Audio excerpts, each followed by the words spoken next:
All right. Hey, folks, it's Faz from Fazlifts. Today's going to be a diet video, and we're going to be talking about fat loss and specifically how to manage your appetite, either in the middle of a fat loss phase or even applicable after you finish the fat loss phase and you're trying to just eat roughly at maintenance, for life. Okay. Both of which are important things, and both of which are affected by hunger and your desire for food.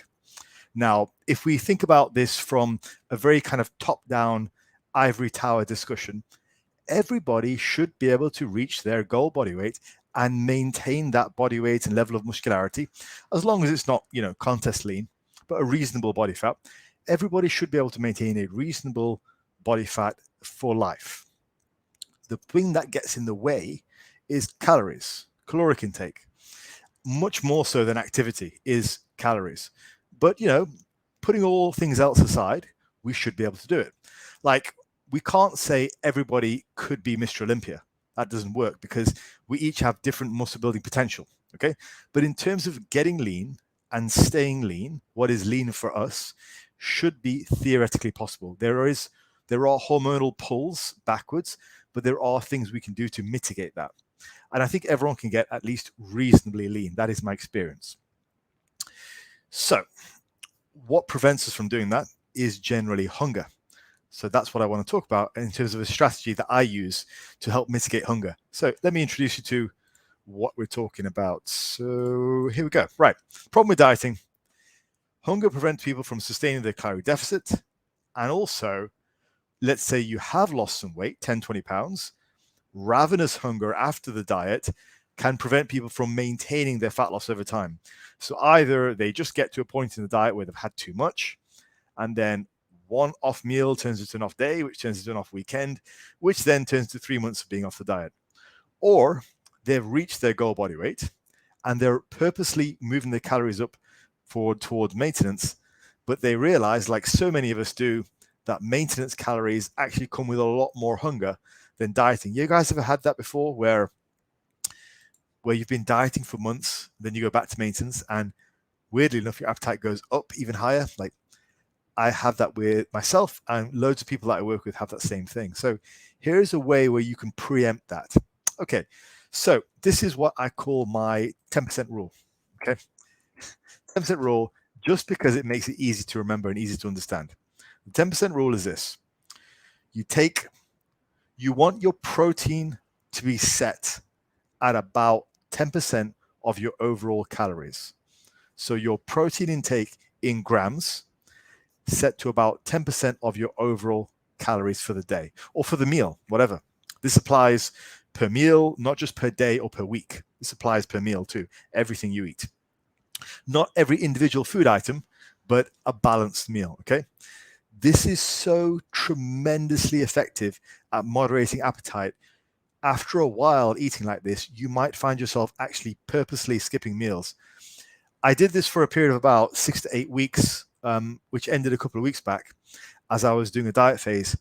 And I was shocked that once I was in full flow of this, I was shocked because me, as a lifelong fat overeater, I was actually skipping meals. I was like, I don't feel hungry.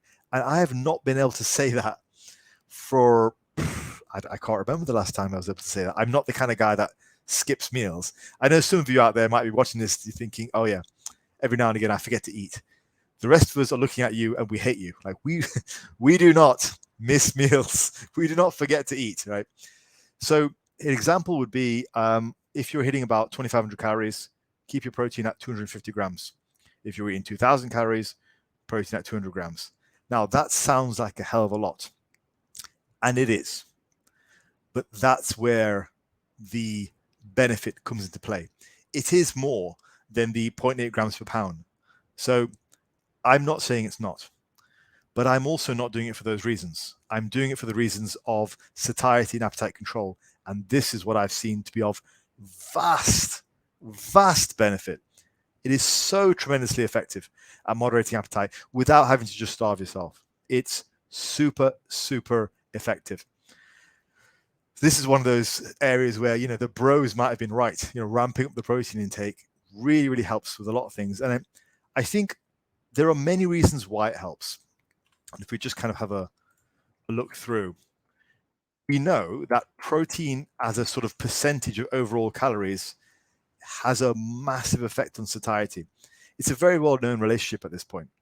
And I think one of the reasons it works is probably due to just maybe stabilizing blood sugar levels, certainly providing more satiety per gram than any other macro. And the type of foods that you eat, they tend to stick around the stomach more as well. So you're looking at meats, fish, even whey. And even the more vegetarian and vegan choices, which are protein-based, they tend to stick around a lot more too. So I think the major reason that it works is protein is just so highly effective, but you kind of lack somebody just coming out and saying, actually, you need to eat this amount, because everyone's really cautious in fitness these days, and everyone really likes to go with the common 0.8 grams per pound. And if you recommend over that, then you're always going to get one geek who's like, well, actually, the research says this. It's like, well, I'm not talking about the research. I'm talking about what I've found to have worked with myself, with my clients, for appetite control. And we have theories which look at this, some very good theories. One is protein leveraging. And protein leveraging is often misunderstood. It's not just the overall protein intake. It is the percentage of protein of your diet. And that's what this formula works on. It works on a percentage of your overall calories. Protein leveraging is this idea that the higher the percentage of protein in your diet, the greater the satiety. So you can't just say, well, I ate a load of fried chicken and it didn't fill me up. It's like, well, that's not the point. There's a whole load of carbs and fat with that as well. The point is, if your protein is a high proportion of your diet, that tends to lend itself to very good satiety outcomes. There's a guy called Ted Naiman, who, I think it's Ted Naiman anyway, he wrote a whole book on this called Protein Energy Ratio, PE ratio, he calls it. And his idea was, I think it was 40%. He said that protein needs to be at 40% of your overall calories. So that was an entire book written on this subject, which is very, very effective. And I know the higher I go in protein, the better my satiety outcomes are. So the 10% rule is roughly where I see myself sitting at a reasonable rate. Like if I eat about, according to the 10% rule, it means I have very, very good satiety, assuming my calories don't get super low, in which case you need to change things around. So there are countless studies on protein appetite, and this is a big, big thing. And I'd also say another reason why this works, possibly the final reason, is not based on appetite. It's based on recomposition. So this 10% rule will mean you're having a lot of protein, no matter what the calorie level. And as we've seen from the work of Jose Antonio out of his lab in America, there is a recomposition effect with higher protein amounts. So I certainly know if I'm eating this level of protein, let's say my calories are at 2,500 and I'm eating 250 grams of protein, which is very common for me. And as a guy weighing 180 pounds, my strength goes up very reliably in the gym. And that's not a lot. That's not a lot of calories for me. That's actually slightly below my calories. So I can recomposition pretty robustly on 2,500 calories, 250 grams of protein. It works. And I'm relatively lean. I'm not sort of super lean, but I'm relatively lean, So it's a very, very effective way. It would be even more effective the heavier you are. Because most people, I would say, who are overweight, one of the reasons is not just an excess energy balance, but it's also a lack of protein. Because again, higher protein as a percentage of your diet does tend to moderate how much you eat. This much we know works. And this is a way of encouraging you to have just a checklist for, okay, this is what I need per meal. So as an example, let's check it out meal by meal. And I want to emphasize, this is not just a day by day thing or a week by week thing. Because day by day, you can still have crappy meals which are not going to contribute to satiety and, in fact, make you even hungrier. This is actually meal by meal. So if we check a meal here, this is a meal that I ate a couple of days ago. So this was something I had for breakfast. The timestamp is wrong here, but it's what I had for breakfast. Scoop of protein powder with 250 grams of Icelandic yogurt, which is zero fat, high protein yogurt, kind of like skyr or fire yogurt. Alongside that, 20 grams of raisins, 20 grams of honey, some nuts. That is about 500 calories. It is 52 grams of protein, 45 grams of carbs, and 12 grams of fat. that is a very high satiety meal. And that meal doesn't even have any vegetables. It's just a lot of protein and a lot of yogurt, which is very, very filling. And I imagine one of the reasons that Greek yogurt tends to be so filling is because of the high protein content. You add some whey on top of that, all of a sudden you have a delicious snack meal, but also something which is going to keep you full for the next few hours. And another example is of a savory meal. Here we go. So I've got here about 150 grams of cooked chicken breast. Alongside that, about 200 grams of potatoes. I have them as mashed potatoes. Alongside that, about 300 grams of veggies, which comprise of 150 grams of cauliflower, as well as 150 grams of carrot and swede mash. Overall, that is 492 calories with 52 grams of protein, 47 grams of carbs, 7 grams of fat. So again, we've got that 10% rule, about 500 calories and about 50 grams of protein. That is a very, very filling meal, and it takes up a lot of space on a plate because of such the huge amount of vegetable content, as well as sticking to that 10% rule for protein. So tremendously effective. Okay.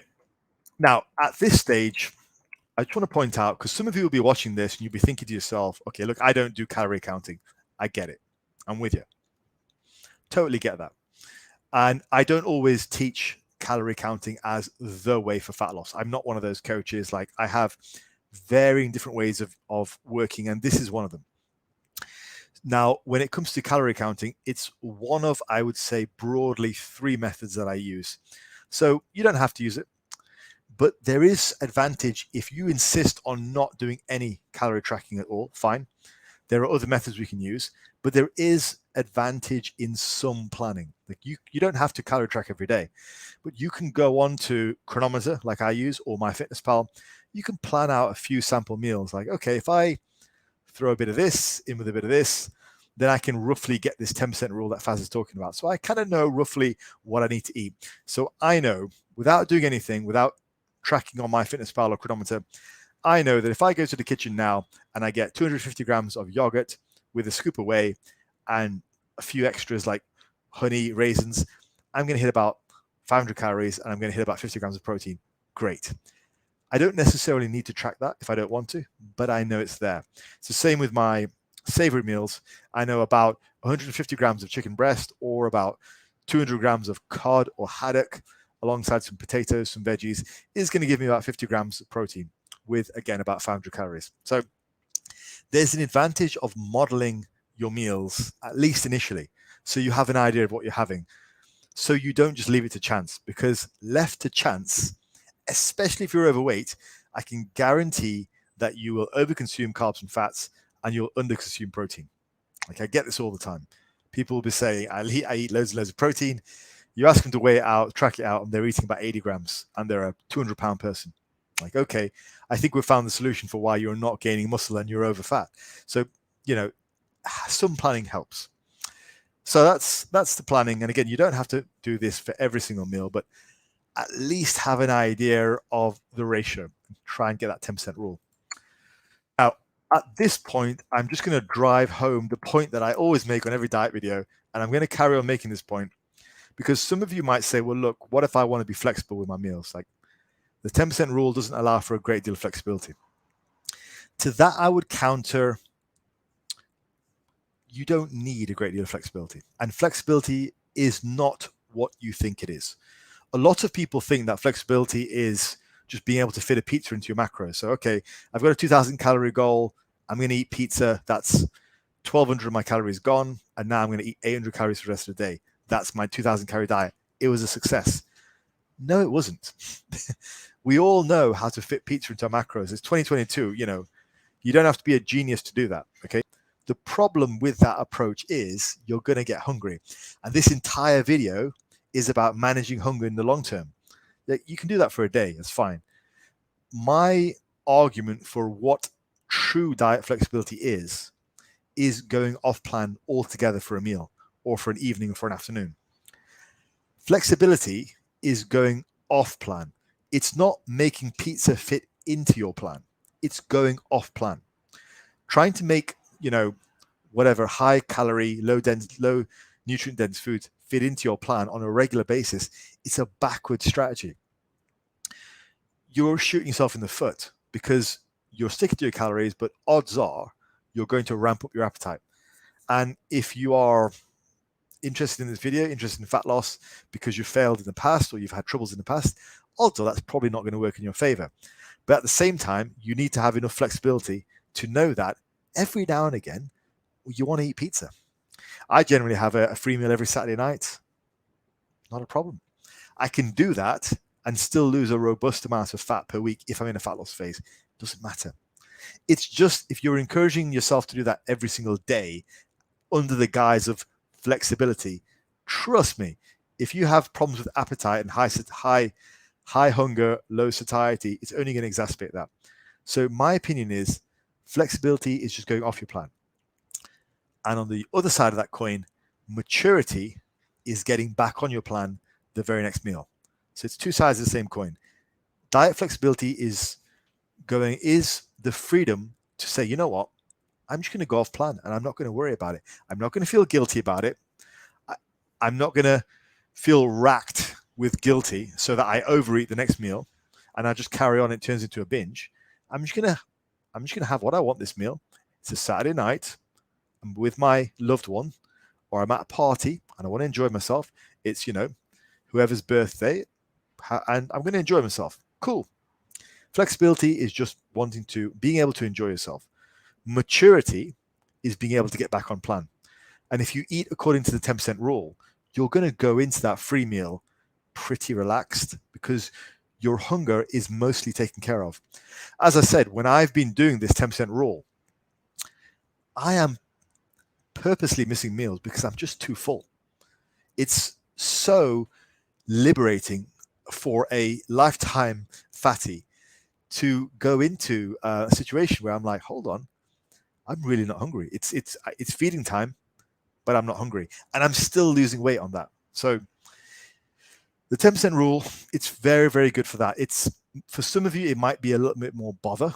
Like, okay, I need to plan more protein. Oh, but science says whatever.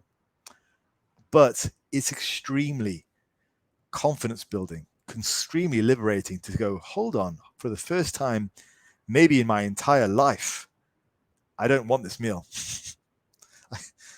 That blew my mind. When I first started experimenting with this 10% rule, that really blew my mind. And currently right now, I'm on about 250 grams of protein, about 2,500 calories a day, and I'm very well satiated. I have enough energy to keep my energy intake, to keep my expenditure high. My gym performance is good. Weights are going up on a regular basis. But most importantly, I don't feel hungry.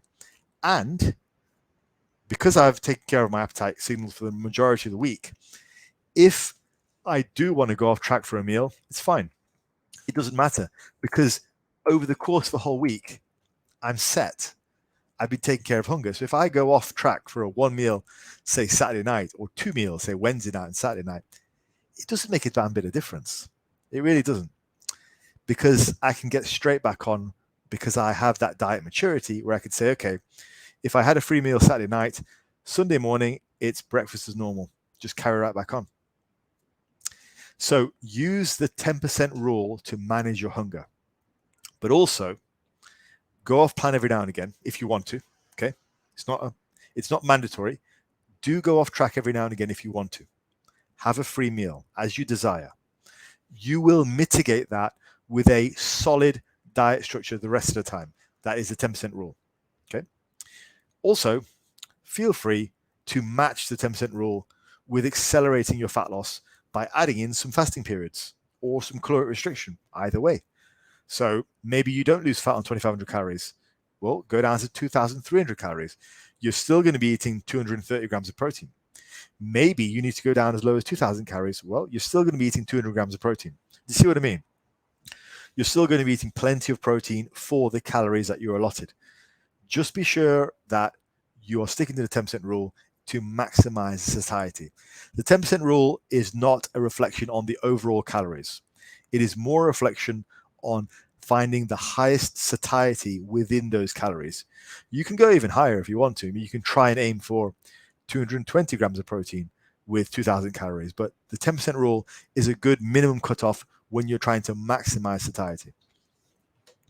So hopefully you found that useful, guys. I mean, I would say fat loss, whether that's for regular people or whether it's for contest prep clients, is the it's the most popular reason why people come to me for coaching. And finding easy to implement, reliably effective, and long-term solutions is a large part of my job. It's what I've been doing for years.